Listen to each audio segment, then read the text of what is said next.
카타리나 블룸의 잃어버린 명예, 오늘 5번째 시간이 되겠습니다. 그녀는 자신의 평판에 흠집이 났다고 생각해서 다소 창피해했을까? 아니면 그녀가 이 사건에 끌어들이고 싶지 않은 다른 누군가의 명예에 흠집이 났다고 생각을 했을까? 이번엔 그녀의 얼굴이 약간 붉어졌을 뿐이다. 괴텐을 여자의 환심이나 얻으려 쓰는 남자로 만드는 것이 상당히 신빙성 없어 보임을 알았기 때문에 그 반지를 괴텐한테서 받았다고 진술하지 않은 게 아닐까. 그녀는 조서 작성을 위해 진술할 때 여전히 침착했고 거의 온순해 보이기까지 했다. 맞아요. 볼터사인 부인 집에서 열렸던 댄스 파티에서 난 괴텐하고만 진심으로 춤을 추었고 그를 난생 처음 만났고 그의 성은 목요일 오전 경찰 신문을 받을 때 비로소 알게 되었습니다. 난 그가 아주 다정하다고 느꼈고 그건 그도 마찬가지였어요. 밤 10시경 나는 볼터사인 부인의 집을 떠났고 루트비 괴텐과 함께 내 아파트로 왔어요. 보석의 출처는 말할 수 없습니다. 아니 정정하겠어요. 난 말하고 싶지 않습니다. 부정한 방법으로 가지게 된 것이 아니기 때문에 그 출처를 설명할 의무를 못 느끼겠어요. 내게 보여준 그 편지를 누가 보냈는지도 모릅니다. 그건 흔히 볼 수 있는 광고 우편물 중 하나였던 게 분명합니다. 나는 이제 요식업계에서는 어느 정도 알려져 있습니다. 어떤 광고물 하나가 발신자도 밝히지 않고 돈께나 들여 꾸민 봉투에 넣어 발송되었다는 것에 대해서는 나도 설명할 길이 없고 하지만 한 가지 언급해두고 싶은 것은 몇몇 요식업체는 기꺼이 품위 있는 우아한 모습을 보여주고자 한다는 겁니다. 그리고 왜 그녀가 하필 그날, 그러니까 분명히 그리고 본인도 인정했듯이 그렇게 차를 몰고 다니기를 좋아하는데 왜 그날은 전차를 타고 볼터사인 부인을 집에 갔느냐는 질문에 그녀는 얼마나 술을 마시게 될지 몰랐고 차를 가지고 가지 않는 게 더 안전할 거라 생각했다고 대답했다. 술을 많이 마시는지 혹은 이따금 취하기도 하는지를 묻는 질문에는 아니라고 대답했다. 그녀는 거의 술을 마시지 않으며 술에 취한 적은 딱 한 번, 그러니까 타악기 연주단의 사교 모임이 있던 날 저녁에 남편의 권유로 그 앞에서 억지로 술을 마시고 취하게 되었을 때뿐이라고. 그때 마신 술은 레모네이드 맛이 나는 아니스 종류였다고 했다. 꽤 비싼 이 술은 취하게 만들기에 딱 좋다고 나중에 사람들이 그녀에게 말해줬다고 한다. 그럼 그녀는 본래 술을 많이 마시지 않는데 혹시 술을 많이 마시게 될까봐 걱정했다는 설명은 앞뒤가 맞지 않으며 그렇다면 그녀가 괴텐과 정기적으로 약속을 해온 것처럼 보일 수밖에 없다는 생각은 할 수 없었는지, 다시 말해 그녀가 자신의 차가 필요하지 않고 그의 차로 집에 오게 될 것을 이미 알고 있었던 거 아니냐는 항의 내지는 이의를 제기받자 그녀는 고개를 설레 흔들며 자신이 말한 그대로라고 했다. 그 후 딱 한 번 술에 잔뜩 취하고 싶은 기분이 든 적이 있기는 했지만 그러지 않았다고 했다. 점심시간 이전에 한 가지 더 해명되어야 했다. 왜 그녀는 저금통장도 수표책도 없는가? 어딘가에 또 다른 계좌가 있는 것은 아닌가 하는 것이었다. 그녀는 그렇지 않다고 스파카세의 계좌 외에 다른 계좌는 없다고 했다. 그녀는 마음대로 쓸 수 있는 돈이 생기면 아무리 작은 액수라고 해도 이자가 높은 신용대출을 상환하는데 즉각 사용한다고 했다. 대출 이자는 예금 이자보다 보통 거의 2배쯤 높고 일반 계좌에는 이자가 거의 붙지 않는다는 것이었다. 게다가 수표 거래는 너무 비싸고 번거롭기 때문에 전기세와 전화요금 등의 공과금, 생활비, 자동차 유지비는 현금으로 지불한다고 했다. 25. 긴장이라고 할 수 있는 정말로 불가피한 정체된 상황들이 있다. 물을 뺀 바닥이 금방 보이도록 모든 원천의 방향을 단숨에 그리고 한꺼번에 돌리고 바꿀 수는 없기 때문이다. 그러나 불필요한 긴장은 피해야 하고 여기서는 이날 금요일 오전에 바이츠메네뿐만 아니라 카타리나도 그렇게 완곡하게 거의 부드럽다고 할 정도로 온순했던 까닭이 무엇이었는지 설명되어야 한다. 카타리나는 심지어 겁을 먹었거나 위축된 듯 했다. 볼터사임 부인의 이웃에 사는 친절한 여자가 집 문 아래로 밀어넣어준 짜이퉁이 두 여자에게 분노, 화, 격분, 수치심, 두려움을 불러일으켰지만 당장 블로르나와 통화를 하고는 누그러졌다. 깜짝 놀란 이 두 여자가 짜이퉁지를 대충 훑어보고 카타리나가 블로르나와 통화한 직후 벌써 플래처 부인이 나타나 카타리나의 아파트는 당연히 감시받고 있고 그 때문에 그녀가 여기 볼터사임 부인의 집에 있을 거라고 생각했다고 솔직하게 털어놓았으며 이제 유감스럽게도 볼터사임 부인 역시 신문을 받아야 한다고 했다. 그때 플래처 부인의 솔직하고 친절한 태도 때문에 짜이퉁에 대한 두려움은 일단 사그라졌고 카타리나에겐 행복하게 여겨졌던 지난 밤의 일들이 전면에 부각되었다. 루트비가 그녀에게 전화를 했다. 그것도 바로 거기에서 말이다. 그는 그토록 사랑스러웠고 그래서 화가 나는 일에 대해서는 그에게 이런 방구도 하지 않았다. 그가 자신이 바로 이런 고통의 근원이라고 느껴서는 안 되기 때문이다. 그들은 사랑에 대해서도 이야기하지 않았는데 그런 이야기는 그와 함께 차를 타고 집으로 올 때 이미 그녀가 분명히 하지 못하게 했었다. 아니다. 그녀 자신은 잘 지내고 있고 물론 언제나 그의 곁에 있을 수 있다면 아니면 적어도 오랫동안 함께 있을 수 있다면 더 좋겠고 영원히 그럴 수 있다면야 당연히 제일 좋겠다고 했다. 또 자신은 카니발 기간 내내 쉴 것이고 결단코 그 외의 다른 남자와 다시는 춤을 추지 않을 것이며 남미의 춤 외에 다른 춤을 추지 않을 것이고 그것도 오직 그하고만 출 거라고도 말했으며 그곳이 어떤지 물었다. 그는 잠도 푹 잤고 아주 잘 먹었다고 그리고 그녀가 사랑 이야기는 하지 말라고 했지만 그래도 자신은 그녀를 매우 좋아한다고 말하고 싶다고 했다. 여러 달 아니 1년 혹은 2년 후가 될지 언제가 될지 아직 모르고 어디로 갈지도 지금은 알 수 없지만 그녀를 데리고 갈 거라고 말했다. 아주 다정한 연인들이 전화로 수다를 떨듯이 그렇게 그들은 계속 이야기했다. 은밀한 표현은 전혀 하지 않았고 바이츠메네가 혹은 하흐가 그럴 가능성이 점점 더 커 보인다. 거칠게 다루었던 그 과정에 대해서조차 한마디도 하지 않았다. 기타 등등. 다정함을 느끼는 사람들이 서로에게 얘기할 법한 것들에 대해서 상당히 오래 10분가량 어쩌면 더 오래였을 거라고 카타리나가 엘제에게 말했다. 다정한 두 사람이 구체적으로 어떤 표현들을 썼는지에 관련해서는 현대 영화들을 참조할 수도 있을 것이다. 종종 멀리 떨어져 있는 사람들이 전화로 상당히 오래오래 그다지 중요해 보이지 않는 것들에 대해 수다를 떠는 영화 장면들. 카타리나가 루트비와 전화로 나눈 이 대화는 바이츠메네가 긴장을 풀고 친절하고 완곡하게 대할 수 있게 된 계기이기도 했는데 카타리나가 왜 뻣뻣하고 무뚝뚝한 태도를 완전히 버렸는지도 그는 어렴풋이 알 수 있었지만 그가 똑같은 이유는 아니더라도 똑같은 계기로 그렇게 기분이 좋아졌다는 것을 그녀는 당연히 예측할 수 없었다. 이런 주목할 만한 과정을 생각해보면 실제로 그런 전화 통화로 기뻐할 사람이 누구일지 모르는 일이기 때문에 설사 다정한 속삭임은 없다고 해도 그로 하여금 좀 더 자주 전화를 걸게 할 필요가 있다. 그렇긴 하지만 바이츠메네는 또 다른 익명의 전화에 대한 정보도 갖고 있었기 때문에 카타리나가 왜 두려워하는지도 알고 있었다. 이 장에서 이야기되고 있는 기밀 정보들의 원천을 캐묻지 말 것을 당부한다. 중요한 문제는 오직 정체된 옆 웅덩이를 뚫는 일이다. 정체된 웅덩이에 어설프게 생겨난 뚝을 뚫어 물이 빠지게 하거나 흐르게 하는 작업이 중요하다. 정체된 웅덩이에 약한 뚝이 무너지고 모든 긴장이 사라지기 전에. 26 페이지 61페이지 됩니다.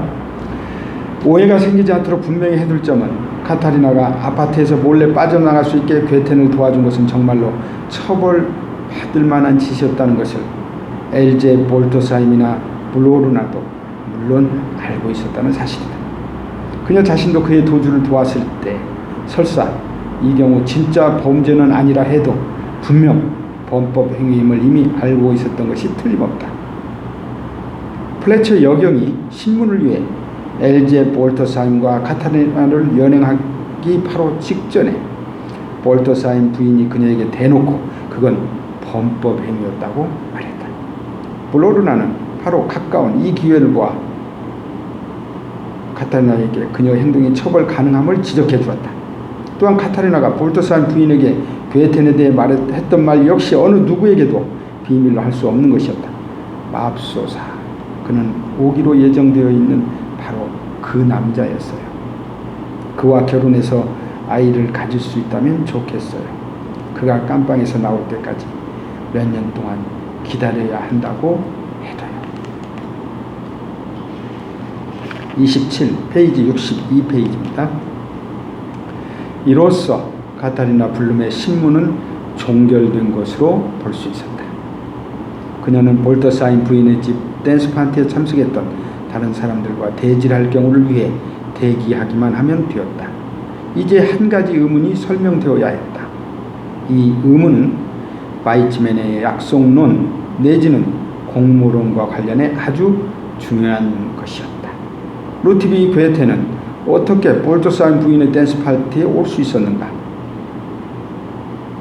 집으로 갈지 아니면 허용된 장소에서 기다릴지는 카타리나 블룸의 재량에 맡겨졌지만 그녀는 집에 가기를 거부했다.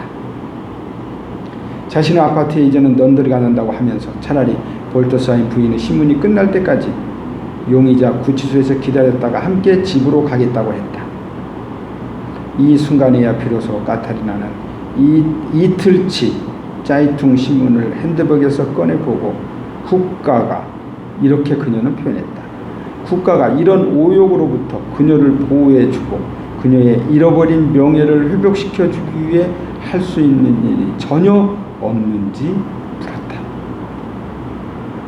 그 사이 그녀는 신문이 왜 삶의 세세한 구석까지 파고드는지 잘 이해할 수는 없지만 그런 신문이 전적으로 정당하다는 것쯤은 아주 잘 알게 되느라고 했다. 하지만 신문할 때 거론된 세세한 사항, 신사의 방문 같은 문제들을 어떻게 짜이퉁 신문이 알게 되었는지, 게다가 어떻게 하나같이 왜곡되고 오도된 진술로 알게 되었는지 그녀는 도무지 납득이 가지 않는다고 했다.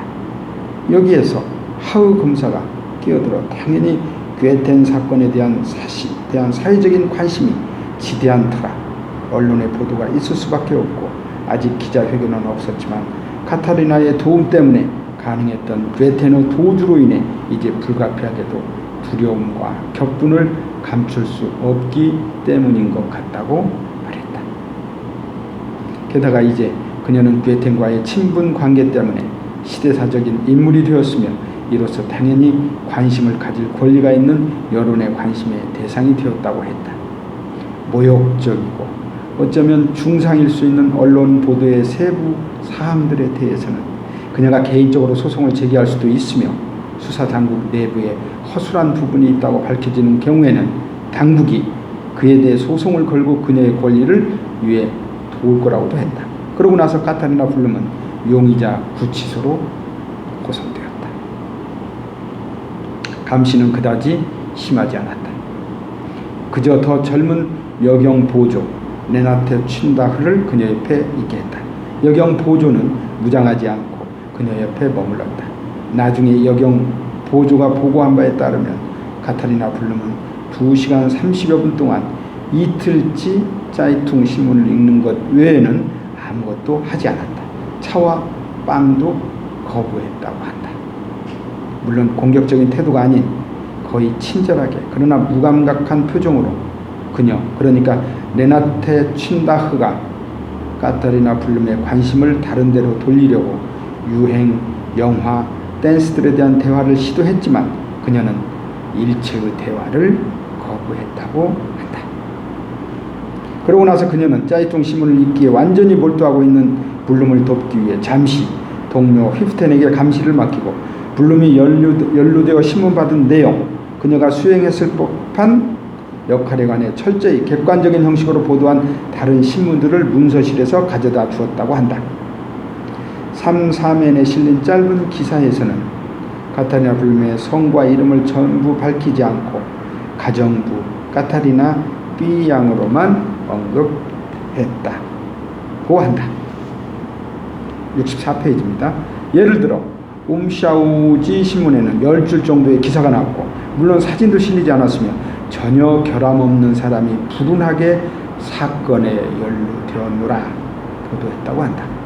그녀가 블룸에게 가져다 준 오려낸 신문 기사 15장은 카타리나를 전혀 위로하지 못했고 그녀는 그저 이렇게 묻기만 했다고 한다. 대체 누가 이걸 읽겠어요? 내가 아는 사람들은 하나같이 짜이퉁 신문을 읽거든요. 28. 어떻게 괴텐이 볼터사인 부인 집에서 열린 댄스 파티에 올 수 있었는지 명확히 밝히기 위해서는 우선 볼터사인 부인이 신문을 받았는데 처음부터 분명해진 사실은 볼터사인 부인이 그녀를 신문하는 모든 관계자에게 명백한 적의를 표현하지는 않았다고 해도 블룸보다는 더 적개심에 차 있었다는 것이다. 그녀는 1930년에 태어나 현재 44살이며 미혼이고 직업은 가정부이나 이 분야의 정규 교육을 받지는 않았다고 진술했다. 이 사건에 대한 의견을 말하기 전에 전혀 동요하지 않은 마른 가루처럼 건조한 목소리로 짜이퉁 신문이 카타리나 블룸을 취급하는 행태에 대해서 그리고 신문에서 알아낸 세부 사항들을 이런 종류의 언론에 전달했다는 것에 대해서 의견을 표명했다. 그 목소리는 욕을 하고 고래고래 소리치는 것보다 분노를 전하는 데 훨씬 효과적이었다.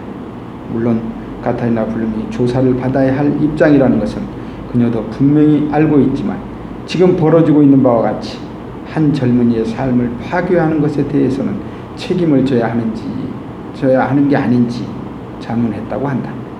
그녀는 카타리나가 태어날 때부터 알고 지내왔는데 벌써 어제부터 그녀에게서 파경과 혼란스러운 심경이 나타나고 있음을 보고 있다고 했다. 자신이 심리학자는 아니지만 카타리나가 아파트에 그토록 애착을 보여왔고 그 아파트를 얻기 위해 오래 일을 해왔는데 이제는 거기에 관심이 전혀 없다는 것은 일종의 경고 신호라고 본다는 것이다. 신랄하게 비난하는 볼터사임의 능변을 막기란 어려웠다. 바이츠맨에도 도저히 그녀를 당해낼 재간이 없었다. 그가 그녀의 말을 가로막고 괴텐을 집에 들인 것에 대해 그녀를 비난하자 그녀 자신은 그의 이름을 전혀 몰랐고 그가 자기 소개도 하지 않았으며 자신도 소개받으려고 하지 않았다고 말했다. 그녀가 알고 있는 것은 문제의 수요일 저녁 7시 30분경 헤르타 쇼이멜이 그를 데리고 왔으며 그녀의 여자친구 클라우디아 슈테름도 아랍 족장으로 변장한 남자를 데리고 함께 왔다는 것입니다. 그 남자에 대해서 아는 것은 이름이 까르리고 나중에 진짜 이상한 행동을 했다는 것뿐이라고 했다. 이 괴텐이라는 자와 어떻게 만나게 되었는지에 대해서는 말할 게 없다면서 예전에 그의 이름을 들어본 적도 없고 자신이 카타리나의 삶에 대해 시시콜콜 다 안다고도 했다. 그러나 카타리나의 기이한 드라이브에 관한 진술을 들이대자 그녀는 그 점에 대해서는 아는 바가 없다고 인정할 수밖에 없었고 이로써 카타리나의 삶의 모든 부분을 시시콜콜 잘 알고 있다는 그녀의 말은 치명타를 입었다. 신사들의 방문에 대해 말을 꺼내자 그녀는 당황하면서 카타리나가 그 점에 대해 아무 말도 하지 않았기 때문에 자신도 진술을 거부해야 하겠다고 했다. 그녀가 그에 대해 말할 수 있는 유일한 말은 그것이 상당히 유치한 사건이라는 것이며 그리고 덧붙여 말하길 내가 유치하다고 한 것은 카타리나가 아니라 그 방문객이 그렇다라는 겁니다 라고 했다. 카타리나가 그녀에게 모든 것을 말해도 좋다는 전권을 위임한다면 자신이 아는 것을 전부 이야기하겠다고 했다.